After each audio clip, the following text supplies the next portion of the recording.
I've been to a great many Christmas gatherings in my 72 years, and I've grown comfortable with all the varieties of loneliness that pass themselves off as celebration. The ones where too much wine is poured too early, and the host laughs just a beat ahead of his own jokes. The ones where a careful arrangement of flowers and napkin rings does the work that warmth cannot. I recognize them now, the way you recognize a weather pattern. The light's wrong. The air has a particular quality. You're inside, but you feel the cold of something just beyond the glass. Oliver Sewell's Christmas party were that kind. Elegant, impeccable, cold as marble in all the ways that couldn't be photographed. I had been coming to that house for 41 years. First when Robert was alive, and the place felt like a held note, music pressing against every wall, the smell of something good in the oven, and the piano going in the back room. And then after, for Margaret's sake. She was my oldest friend. We had met as young mothers with pushchairs on the same pavement and stayed fast for decades, through everything a life can put you through. I came to the Christmas party because she asked me to, and because I knew that without a familiar face in that room, she would simply become furniture. Oliver had a talent for that. He loved his mother the way a man loves a piece of inherited silver. Proud of it, careful with it, not particularly curious about what it is for. That particular evening, there were perhaps 20 guests. Oliver's business partners, their luminous wives, a couple from the village Oliver was cultivating for some planning reason I never fully understood. The house had been done up, greenery on the mantels, candles in the windows, a 12-foot tree in the hallway that a man had been paid to decorate, so it looked as though it had decorated itself. Margaret moved among the guests in a dark green dress, quiet and pleasant, refilling glasses and deflecting questions about her health. She had the practiced grace of someone who has spent decades making themselves easy to overlook. The grand piano stood in the bay window of the drawing room, as it always had, Robert's Bosendorfer. It was tuned every year by the same man who had tuned it for 37 years, because Margaret insisted, though she had not played it since Robert died. The lid was open. That was the only thing that surprised me. Oliver usually kept it shut, used the top as a surface for drinks and photographs. But tonight the lid was raised, and the keys caught the candlelight, and I found myself looking at them the way you look at a door you cannot identify as either entrance or exit. It was around 8:30 when Oliver did it. He was in the middle of a story about a commission, something in Copenhagen, and he broke off, turned, and waved a hand in the direction of the piano with the easy authority of a man who has never doubted whether his gestures will be obeyed. "Mother," he said, "why don't you give us a carol? Just something simple, get everyone in the mood." He had already turned back to his guests before she answered. I watched Margaret. She stood very still for a moment. She had a glass of white wine in her hand. She hadn't drunk from it, and she looked at the piano with an expression I couldn't quite name. Not reluctance. Something more considered, something that had been waiting. "All right," she said. She crossed the room. A couple of people noticed and drifted toward the drawing room doorway in that half-attentive way you do at a party, expecting background sound. Oliver continued his story. Someone asked a question about the Copenhagen skyline. A woman near the fireplace said something about mince pies. Margaret sat down at the Bosendorfer. She was quiet for a long time, long enough that I began to feel it, the particular quality of someone, gathering something from a great internal distance. Her hands rested in her lap. She looked at the keys. Through the bay window behind her, the night was very black and very still, and tiny flakes of snow had begun to fall, though no one else seemed to have noticed. Then she placed her hands on the keys. The first phrase was so small, so gentle, it barely reached the edge of the room. A single soprano line, the left hand just a quiet cushion beneath it. The tempo unhurried in the way of a person walking through a house. They know so well they no longer. Look where they step. Several guests went on talking. Oliver's voice floated through from the far end of the room. But I knew that piece. I knew it because Robert used to play it for Oliver when Oliver was a boy. I had heard it through the wall of this very room on winter afternoons, 35, 40 years ago. Oliver's small face still and intent on some interior world the music had opened for him. Robert's hands moving with the patience of a man who plays not to be watched, but because the playing is necessary. Schumann's Kinderscenen, scenes from childhood, 13 short pieces, each one a different shade of a child's interior life. Robert had said once, when I asked him about them, that they were not music written for children.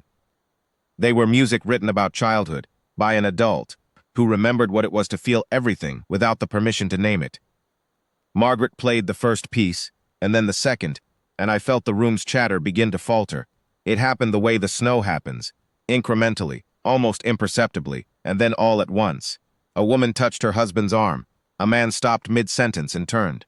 The Copenhagen story died. Oliver's voice went away. She was not playing the way someone plays at a party.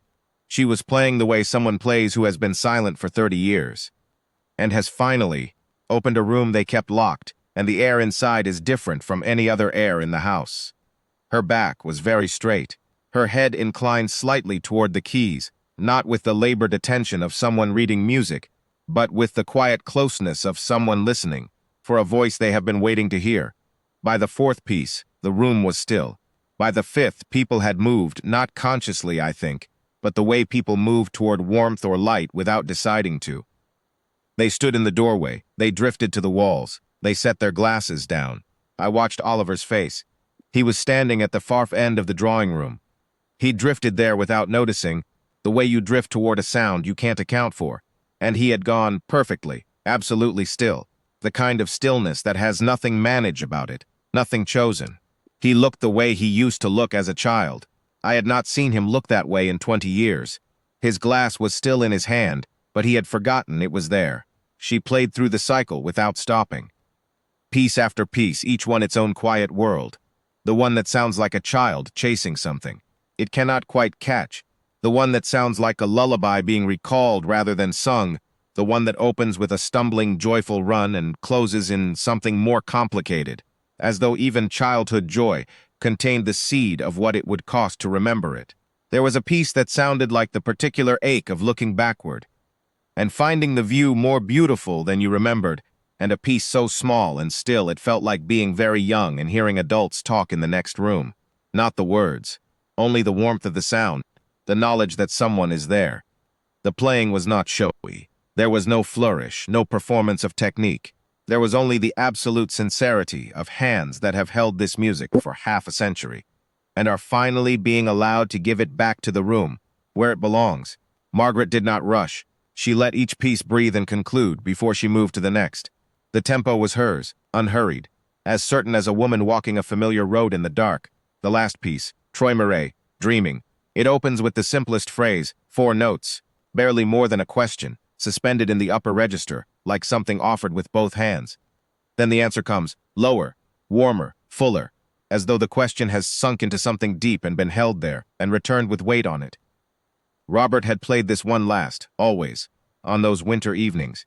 It was the one Oliver fell asleep to.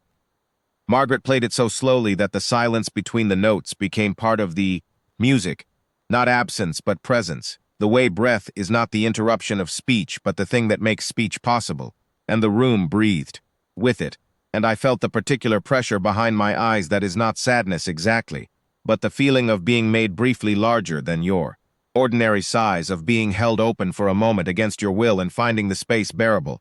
I looked at Oliver. He had not moved. He was standing with his hands at his sides, and his face had a quality I did not have a word for. Open, I suppose, in the way a face goes open when it has given up the work of composing itself.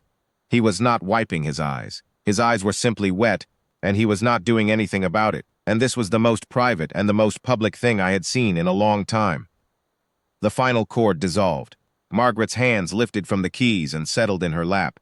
She did not turn not around immediately. She sat with her back to the room, to the guests, to the untouched glasses, to the 12-foot tree in the hallway, to her son, and she was very still, and I thought of a woman who has swum a long way out and is resting before she turns for shore. Then she turned. She looked at Oliver first, before anyone else. Just looked at him quietly, across the room full of people. He looked back. He did not say anything, and she did not say anything, and something passed between them that was between them only. And I looked away. The guests began to recover themselves. There was the particular sound of a room coming back to life. Breath and movement, and then, one by one, people beginning to clap. Not the automatic applause of a performance, but the slow, uncertain kind that comes when people are not sure what they have just witnessed and are applauding partly to steady themselves. Someone said, "My God." Someone near the fireplace was pressing a knuckle against her mouth. Oliver walked across the room to his mother. He did not say anything for a moment. He stood beside the piano bench and looked at her, and she looked up at him, and then he sat down on the edge of the bench beside her, too large for it, awkward, his long legs at odd angles, the way you sit beside someone in a hospital, not for the comfort of the seat, but because the distance is no longer possible. "You haven't played," he said. "Not since." "No," she said. He said, "When did you?" "I've been practicing," she said, "when you're not here." He was quiet for a moment. "Why tonight?" She thought about it. Or perhaps she didn't. Perhaps she had known for some time and was simply deciding how much to tell him. "Your father and I used to play this for you," she said. "Do you remember? On winter evenings, when you were small, he'd play and I'd sit beside him and follow along when I could." She looked at the keys. "You used to fall asleep listening." Oliver said nothing. His jaw moved once and then was still.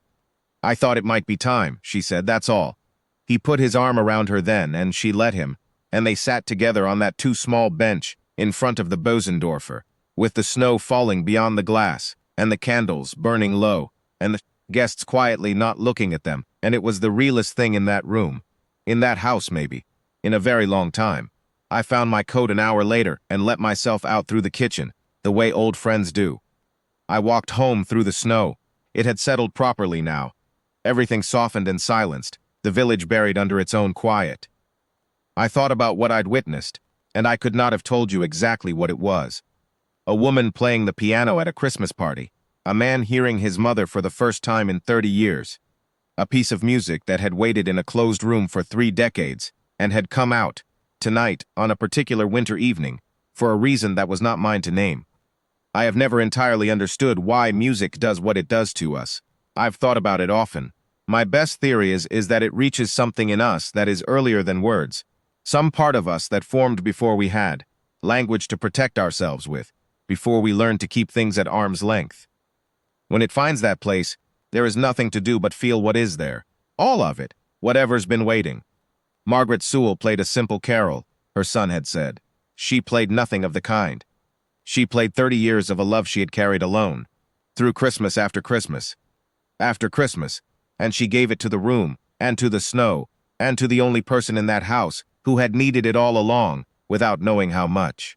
I've been to a great many Christmas gatherings. I won't forget that one.